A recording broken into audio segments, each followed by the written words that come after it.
Tout de suite, c'est l'info éco avec vous, Lynn Rifaille. Bonjour Lynn. Bonjour Pauline. Lynn, on commence avec l'ouverture des marchés européens. Quelle est la tendance? Toujours à la hausse, comme la veille Pauline, les principales bourses européennes restent en hausse ce matin après leur nette progression de la veille. Sur fond d'optimisme pour la croissance économique mondiale, vous allez le voir, à Paris, le CAC 40 progresse en début de séance de 0,22%. À Francfort, le DAX est en hausse de 0,26% et c'est une progression de 0,29% pour le FTSE à Londres en début de séance. Alors il faut noter qu'hier, le CAC 40 a encore atteint un plus haut niveau depuis septembre 2000 et le DAX à Francfort a enregistré un plus haut record. On va essayer de mieux comprendre cet optimisme des investisseurs avec vous, François-Xavier Chauchat. Vous êtes en direct avec nous, vous êtes économiste à Dorval Asset Management. Bonjour. Alors en début de semaine, il y a eu la publication des bonnes prévisions de croissance de l'OCDE. Est-ce que c'est la confiance dans la reprise économique qui explique cet optimisme qui semble régner sur les marchés malgré certains risques évoqués comme l'inflation? Oui, bien sûr, l'optimisme économique soutient les marchés, qui avaient fait une petite pause au mois de mai, mais les investisseurs en fait sont rassurés par la façon dont les banques centrales réagissent aux chiffres d'inflation qui sont effectivement plus élevés que prévu.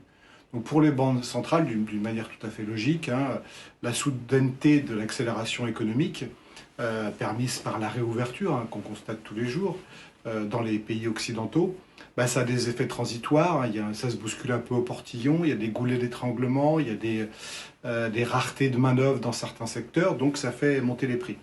Mais une grande partie de ces effets devrait s'estomper progressivement, c'est en tout cas le discours des banques centrales et c'est, je crois, la logique.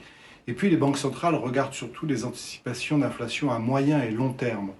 Or, dans le cas de la zone euro, ces anticipations d'inflation se situent à peu près à 1,6%. Alors elles ont remonté, elles étaient plus basses il y a quelques mois, elles ont remonté, mais 1,6% c'est toujours en dessous de l'objectif de la BCE. Donc pour la BCE, l'inflation anticipée par les agents à moyen terme est toujours trop basse, d'où le fait qu'elle ne veuille surtout pas lutter contre la petite inflation qu'on voit en ce moment. Qu'est-ce qui pourrait faire vaciller l'optimisme que l'on observe aujourd'hui sur les marchés? Comment les investisseurs prennent-ils en compte dans leurs anticipations aussi le risque d'une rechute de l'économie évoquée lundi par l'OCDE?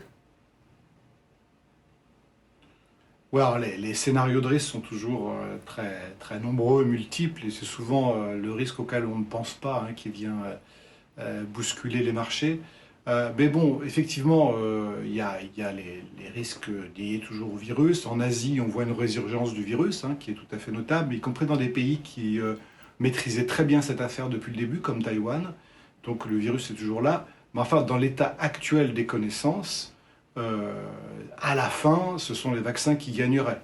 En tout cas, il n'y a rien qui remet en cause aujourd'hui cette idée. Donc ça ne fait pas trop peur aux investisseurs. Non, vraiment, le sujet de fond sur lequel les investisseurs discutent, le sujet de risque, c'est toujours ces histoires d'inflation, à tort ou à raison, les effets de transition dont on a parlé, et puis éventuellement un changement de ton de la réserve fédérale sur la base, par exemple, d'un retour très rapide au plein emploi. Pour l'instant, on est à 6% de chômeurs aux États-Unis, mais on pourrait très rapidement revenir à la situation d'avant-crise, à 3,5%.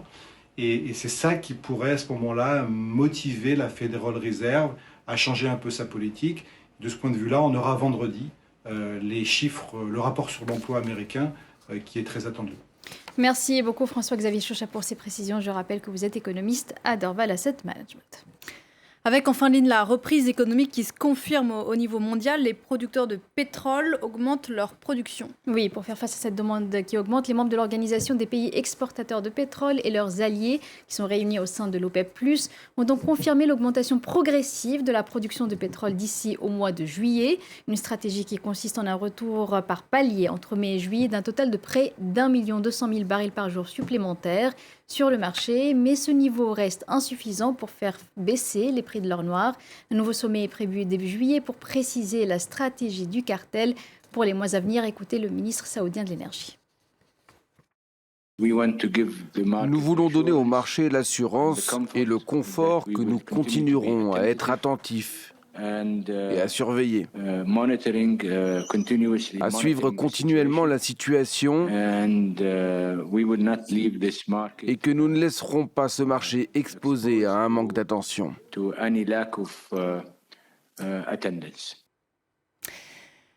C'était l'Info Éco. Merci beaucoup, Lynn. Merci Pauline. À demain.